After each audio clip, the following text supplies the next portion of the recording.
নমস্কার, আশা করছি সবাই খুব ভালো আছেন। চামেলি মণ্ডল চ্যানেলে সবাইকে স্বাগত জানাই।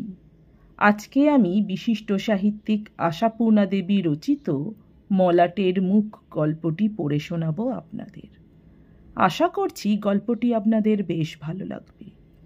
শুরু করছি আজকের গল্প মলাটের মুখ।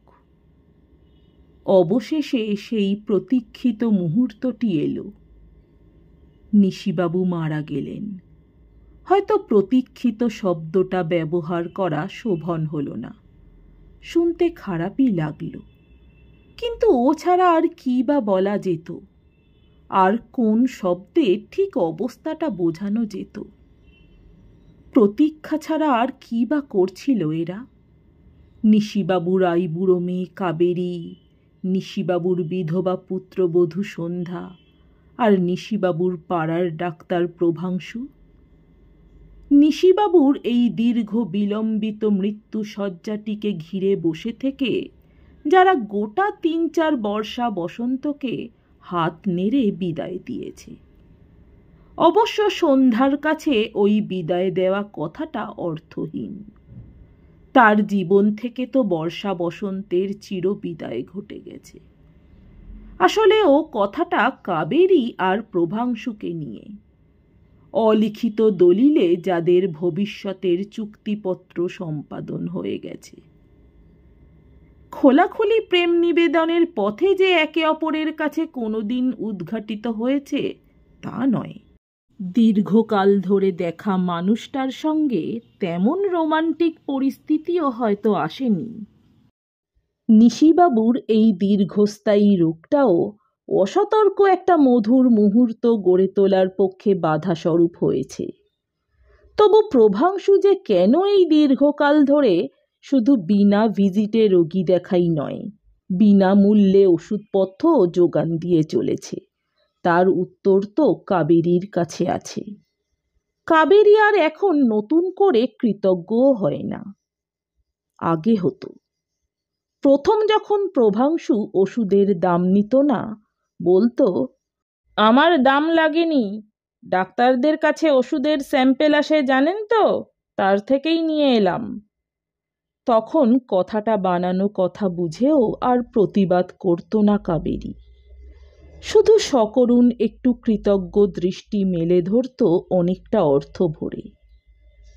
ক্রমশ পথ্যেরও যোগানদার হয়েছে প্রভাংশু।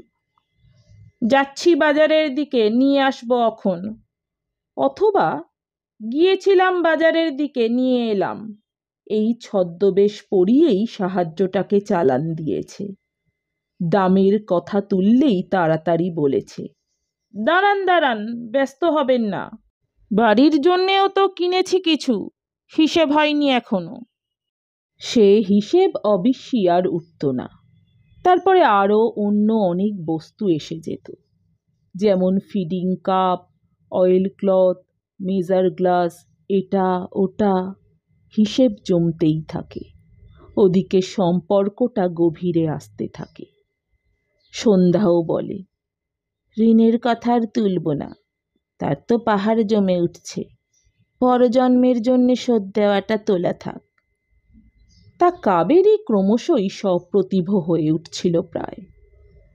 পরিণীতার নায়িকা ললিতার মতোই সহজ অধিকার বোধে প্রভাংশুর জিনিসকে নিজের জিনিস বলে গ্রহণ করতে আর বাদ ছিল না তার।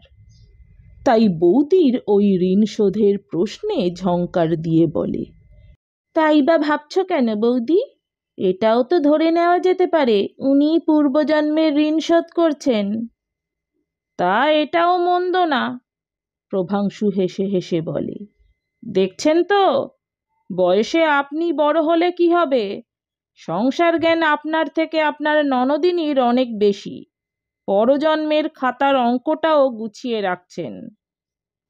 প্রভাংশুর বাড়ির লোকেরা অবশ্য প্রভাংশুর এই নিশিভবন প্রীতিটা খুব একটা সুচক্ষে দেখত না, কিন্তু বারণই বা করে কোন লজ্জায়? দেখছে তো ভদ্রলোকের বাড়ির অবস্থা। স্ত্রী হারিয়েছেন ভদ্রলোক, সদ্য বিবাহিত জোয়ান ছেলেকে হারিয়েছেন, তারপর পক্ষাঘাত হয়ে বিছানা নিয়েছেন।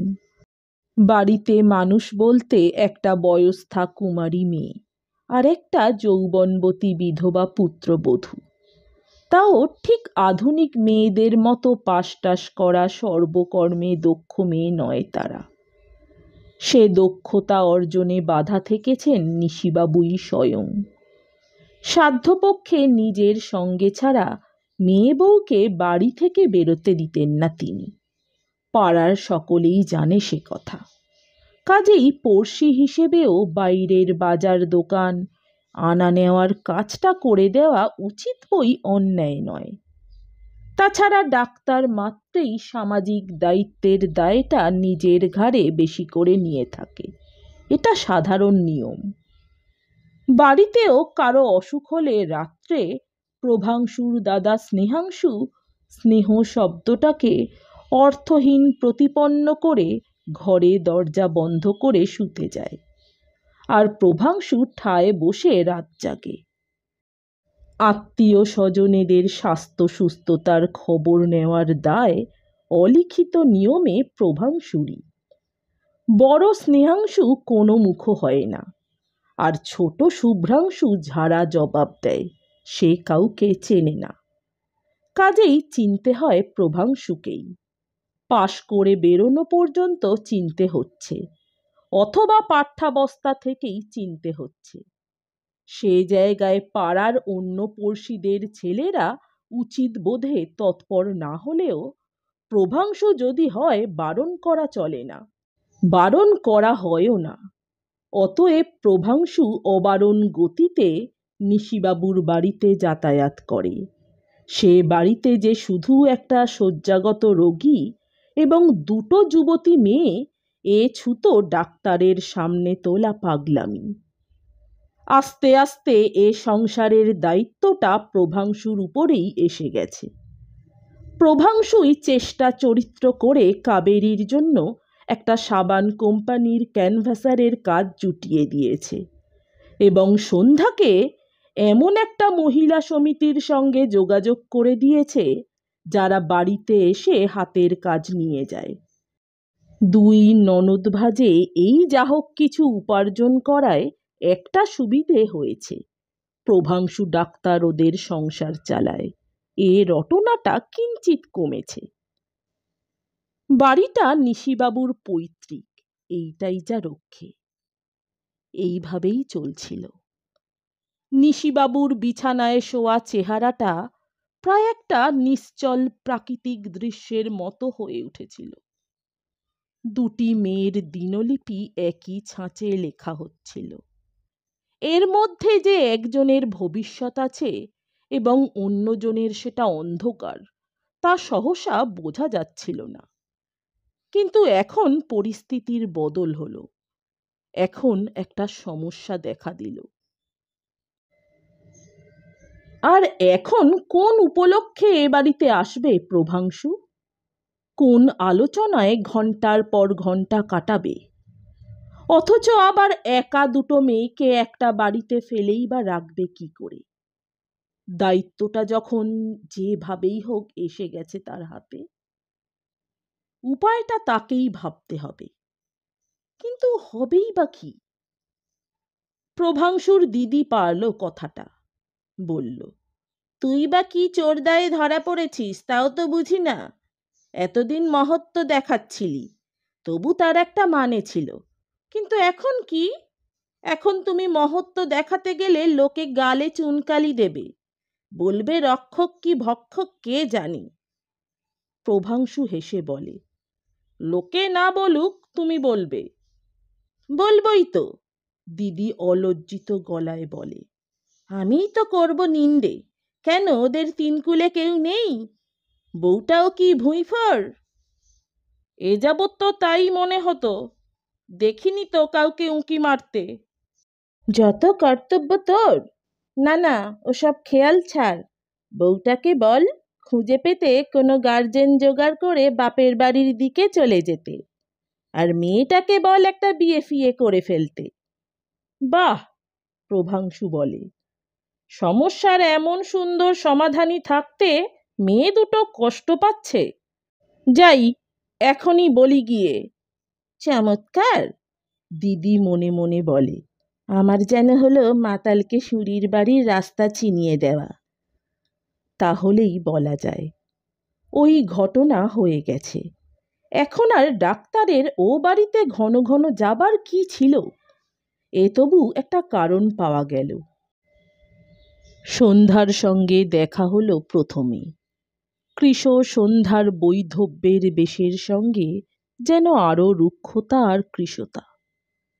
তবু সন্ধ্যা হাসল। হাসিটা বিষণ্ণ দেখালো। তবু সেই হাসি হেসেই বলল, কাবেরীকে কিন্তু পাচ্ছেন না এখনই। এইমাত্র স্নান করতে গেল, আর জানেনই তো ওর স্নানের দেরি। প্রভাংশু এ বাড়িতে বাড়ির লোকের মতো যেখানে সেখানে বসে। বসল জানালার কিনারায়। সন্ধ্যার রুক্ষ চুলে ঘেরা শুকনো মুখটার দিকে তাকালো একবার। তাকালো ওর শুধু একগাছা চুড়ি পরা হাত দুটোর দিকে। ভাবল, আচ্ছা, কাবেরীও তো ওই রকম একটা মাত্র বালা না চুড়ি কি যেন পরে, তবু তাকে তো কই এমন বিধবা বিধবা লাগে না। কাবেরীর হাত দুটো ফর্সা বলে? তারপর বলল, কাবেরীকে পাবার জন্যেই ছুটে এলাম, এমন ধারণাই বা হলো কেন আপনার? সন্ধ্যা আবারও হাসল। ধারণা বস্তুটা সত্য নির্ভর বলে। আর আমি যদি বলি সত্য মিথ্যার জ্ঞান আপনার আদৌ নেই? বললে বুঝবো সত্য গোপনে আপনি ওস্তাদ। হ্যাঁ, এই সুরেই কথাবার্তা হয় ওদের। যেন ধরেই নিয়েছে সন্ধ্যা ডাক্তার তার নন্দাই। অতএব তার সঙ্গে সরস কৌতুকালাপ দোষণীয় নয়। কাবেরীও তো তেমনি অধিকারের মাটিতে দাঁড়িয়েই যখন তখন বলে, ডাক্তারের কথা শুনিস না বৌদি, এক্ষুনি তোকে রোগী বানিয়ে ছাড়বে। দেখ না, কাল কখন একটু কেশেছি, আজ ওষুধ গেলাচ্ছে। বলে, ওর কথা বিশ্বাস নেই, ও সব পারে। বলে, তোদেরই বাবা মতে মেলে, কর গল্প, আমি বসলেই তো তর্ক বাঁধবে। কোনো একটি নববিবাহিতা মেয়ে স্বামী সম্পর্কিত কথায় যতটা আতিশয্য আদিক্ষেতা মেশাতে পারে, তা মেশায় কাবেরী প্রভাংশু ডাক্তারের সম্পর্কে।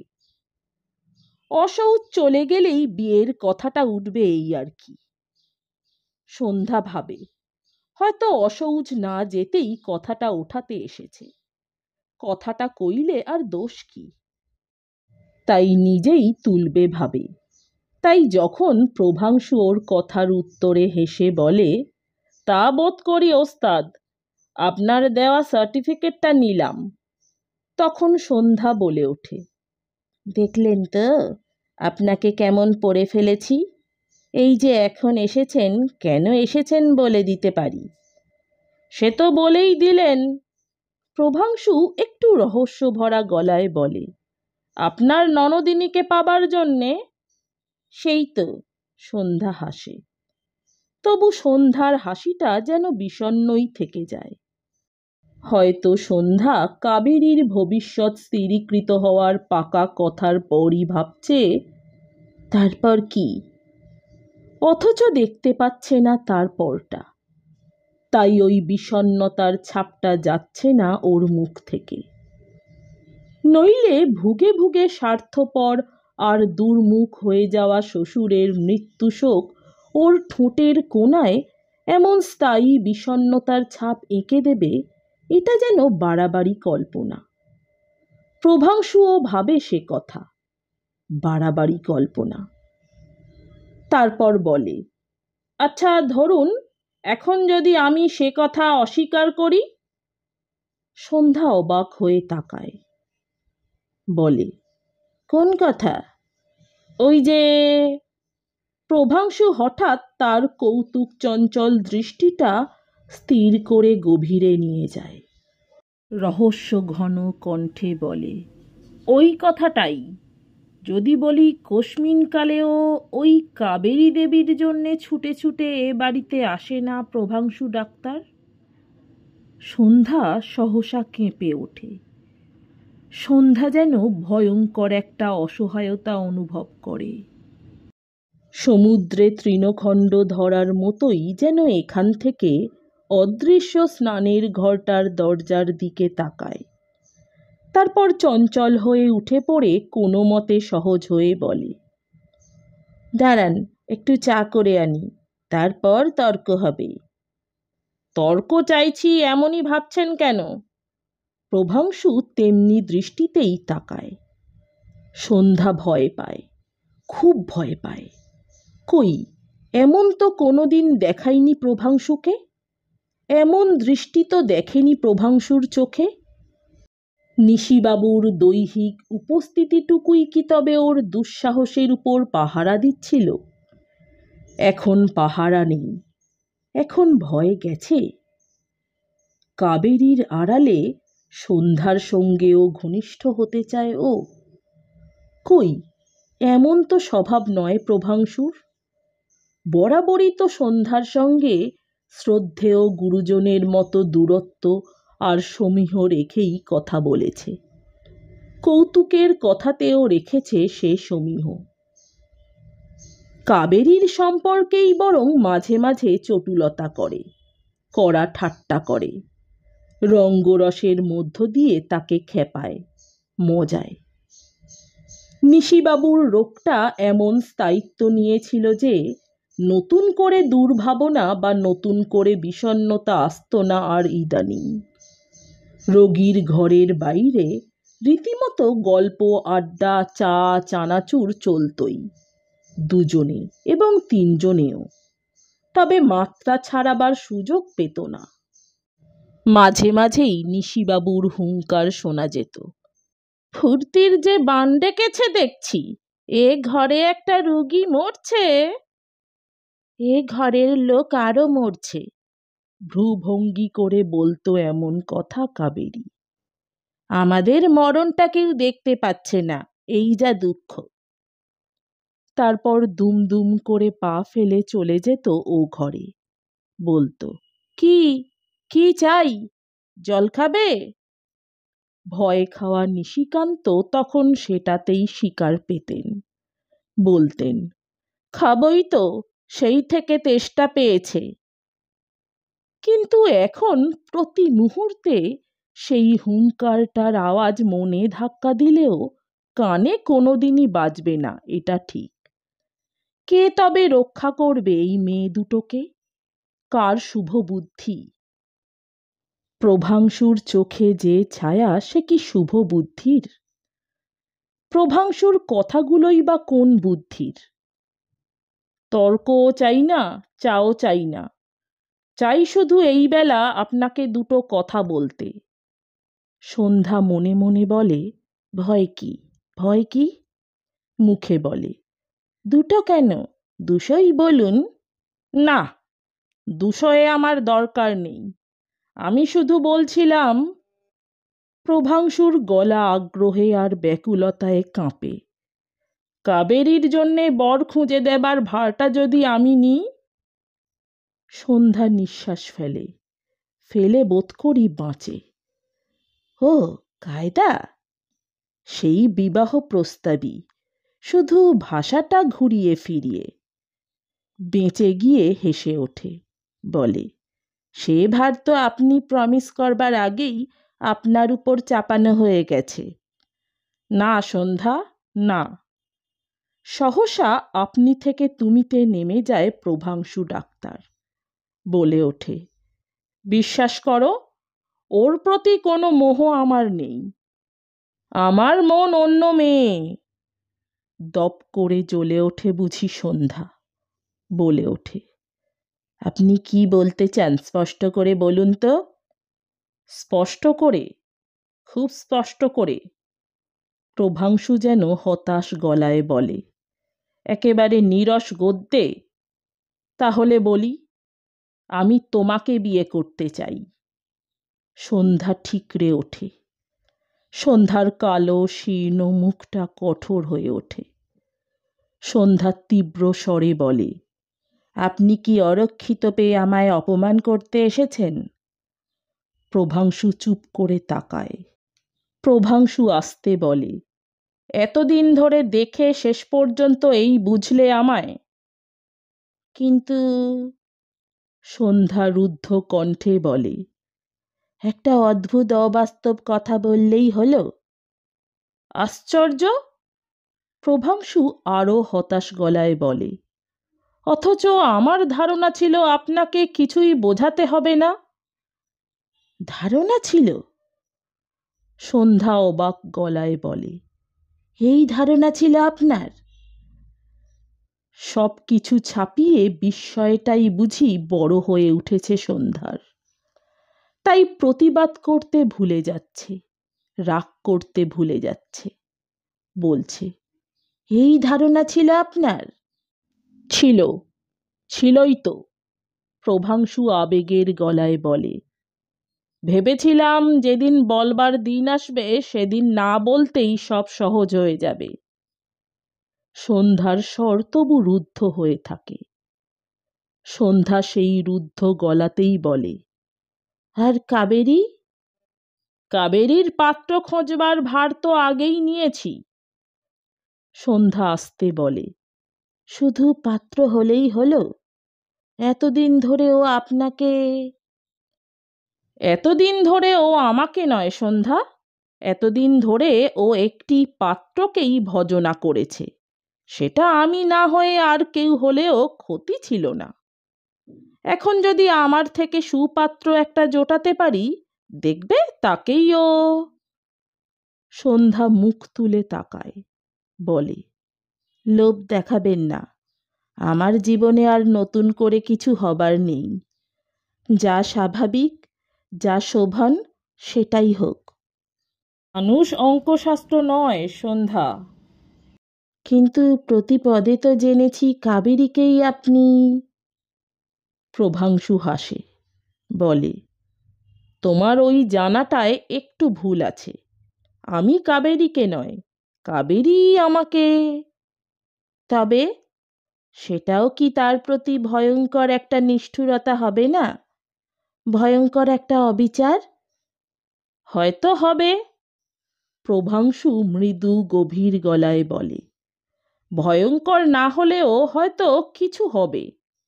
কিন্তু সারা জীবন ওর প্রতি ভয়ঙ্কর নিষ্ঠুরতা আর ভয়ঙ্কর অবিচার করার থেকে কি এটুকুই ভালো নয়? সন্ধ্যা শুধু চোখ তুলে তাকিয়ে থাকে। অথচ সন্ধ্যা প্রথম সুরটাই বজায় রাখতে পারত, রেগে ওঠার পরে আরও রাখতে পারত, প্রভাংশুকে যাচ্ছে তাই করতে পারত।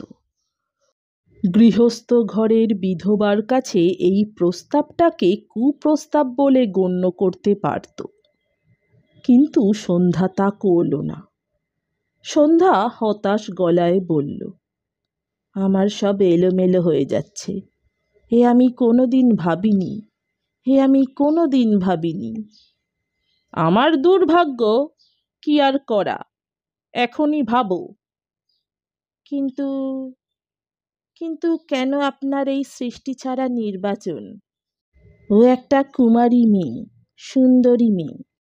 প্রভাংশু বলে, সৌন্দর্য বস্তুটা তো কেবলমাত্র বাইরের ছাঁচের মধ্যেই আবদ্ধ নয়। কিন্তু আমি ওকে মুখ দেখাবো কি করে? সন্ধ্যা সেই রুদ্ধ আবেগের গলায় বলে, না না, এ হয় না। জগতে একটি মাত্র মানুষই সত্য, ওই আপনার কাবেরী। তার কাছে মুখ দেখানোটাই শেষ কথা। শুধু ওর কাছে কেন, পৃথিবীর কাছেই। প্রভাংশু ওর কথায় বাধা দেয়। প্রভাংশু খুব শান্ত গলায় বলে, তাহলে কি এটাই ধরব, আমি এতদিন ভুল করে এসেছি? ভুল করেছি, ভুল দেখেছি, ভুল বুঝেছি। সন্ধ্যা কিছু একটা বলতে যাচ্ছিল। এই সময় কাবেরী এসে দাঁড়ালো। যদিও বাপ মরার অশৌচ, যদিও প্রসাধনের সময় নয়, তবু প্রভাংশুর সাড়া পেয়েই বোধ করি সামান্য একটু প্রসাধনের ছোঁয়া লাগিয়ে এসেছে স্নানের পর, আর সেইটুকুতেই জলজলে দেখাচ্ছে তাকে। সেইটুকুতেই বোঝা যাচ্ছে মেয়েটা সুন্দরী, আর সুন্দরী বলেই তো ওই চাকরিটা পেয়েছিল অত তাড়াতাড়ি। এক কথায় চাকরিটা হয়ে গেলে প্রভাংশু বলেছিল, সাধে আর বলেছে সুন্দর মুখের জয় সর্বত্র। কাবেরী কটাক্ষ করেছিল, কোথায় আবার সর্বত্র? ওটা আপনার ভুল কথা। ওটা আমার কথা নয়, শাস্ত্রের কথা। সবাই শাস্ত্র মানে না, যেমন আপনি। প্রভাংশু সে কথাটা বুঝতে না পারার ভান করেছে। প্রভাংশু বলেছে, সে যাই বলুন, মাইনেটা খারাপ দেয় না। মাইনে? হ্যাঁ, তখনও আপনার গণ্ডি ভেদ হয়নি। কাবেরী আছাড় খেয়েছিল। কাবেরী অবাক হয়ে ভেবেছিল, ঠিক এই মুহূর্তে মাইনে শব্দটা উচ্চারণ করল লোকটা। তা লোকটা বোধ করি ভূতই, অন্তত এখনো একটা ভূতের মতো কথাই বলল। ঠিক সেই মুহূর্তে যখন কাবেরী আগ্রহে আর আহ্লাদে ছলছল করতে করতে সবে এসে দাঁড়িয়েছে, তখন কিনা বলে বসল, এই যে তোমাদের ওই হবিষান্নের জোগাড় সব ঠিক আছে তো, নাকি সব নেই? দেখো তো। কাবেরী অবশ্য গেল না। কাবেরী বাপের রোগের সেবার সময় যেমন সব সময় গা ভাসিয়ে দিয়ে বলতো, আমি ওসব জানি টানি না, ওসব শ্রীমতী বৌদির ডিপার্টমেন্ট, ঠিক তেমনি ভাবেই এখনো বলে উঠল, আমি ওসব জানি টানি না, ওটা হচ্ছে বৌদির ডিপার্টমেন্ট। তবে যান, আপনি যান, দেখে আসুন, উদাত্ত গলায় বলে প্রভাংশু। কম্পিত তনু মানুষটাকে লোকলোচনের সামনে থেকে তাড়ায়। আর সন্ধ্যা চলে যেতেই কাবেরী মনে মনে বলে, কি চালাক, কেমন সহজে ভাগালো। আমি আবার ওকে ভূত ভাবছিলাম। মনে মনে বলল, তবে মুখে বলল, বেচারা। সন্ধ্যার ওই কেমন একরকম করে চলে যাওয়াটা দেখে ওই শব্দটাই মনে এলো তার। প্রভাংশু যেন চমকে উঠল, বলল, কে? কার কথা বলছো? বৌদির কথাই বলছি। কাবেরী করুণায় বিগলিত হয়, ও বেচারির যে কি হবে। প্রভাংশুর ঠোঁটের কোণায় কি এক টুকরো হাসি উঁকি দেয়। হয়তো দেয়, হয়তো দেয় না। প্রভাংশু বলে, ওর জন্যে আর নতুন করে ভাববার কি আছে? তা বটে। কাবেরী আরও বিগলিত হয়, ওর তো সব ভাবাভাবি চুকেই গেছে। মুশকিল এই, বৌদিটার বাপের বাড়িতে ও তিন কুলে কেউ নেই। এরপর যে কোথায় গিয়ে দাঁড়াবে? বিদ্যের সম্বল নেই যে অফিসে চাকরি করবে, রূপ নেই যে আমার মতোই কিছু একটা করবে, নইলে আমার চাকরিটাই ওকে দিয়ে দিতাম পরে। সেই তো। প্রভাংশু গম্ভীর গম্ভীর গলায় বলে, আমিও তো সেই কথাই ভেবেছি, আর ভেবে ভেবেই ঠিক করেছি ও তোমার চাকরি তোমারই থাক, আমি বরং একটা চাকরি দিই ওকে। তুমি? তুমি আবার কি চাকরি দেবে ওকে? কাবেরী কৌতুকে ঝলসায়। কম্পাউন্ডারের চাকরি নাকি? নাকি? হুম, ভাবছি আমার হোম ডিপার্টমেন্টের হেড অফিসের পোস্টটা। কি? কি হলো? কাবেরীর চোখ, মুখ, ভুরু, কপাল সব কুঁচকে ওঠে। কি বললে? ওই তো বলছি, ওর যখন আর কোথাও কিছু জুটবে না, বিদ্যে নেই যে অফিসে চাকরি করবে, রূপ নেই যে সাবান কোম্পানির ক্যানভাসিংও করবে অন্তত, তাহলে তাহলে গতি কি?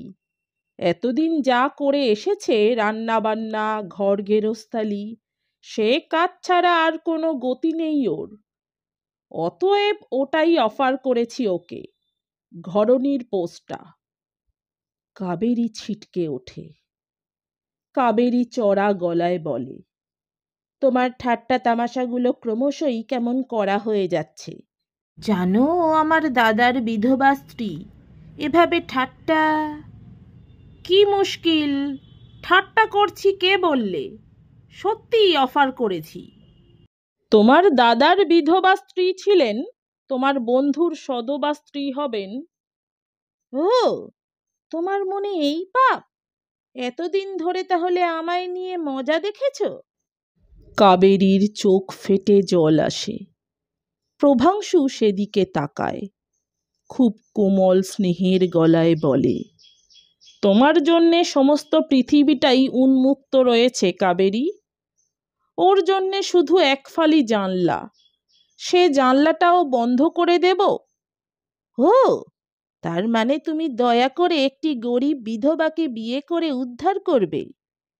ক্ষোভে, দুঃখে, ব্যঙ্গে বিকৃত দেখায় কাবেরীর সুন্দর মুখটা। প্রভাংশু বলে ওঠে, আরে দূর, বরং সেই গরিব বিধবাটি আমার অফার নিলেই উদ্ধার হয়ে যাই। কিন্তু আশ্চর্য, ধারণা ছিল না এত স্পষ্ট হতে হবে আমায়। ধারণা ছিল মেয়েরা অনুভবেই সব বোঝে। ও, তার মানে তুমি ওকেই... বরাবর, গোড়া থেকে। তার মানে আমাকে নিয়ে শুধু খেলাই করেছ?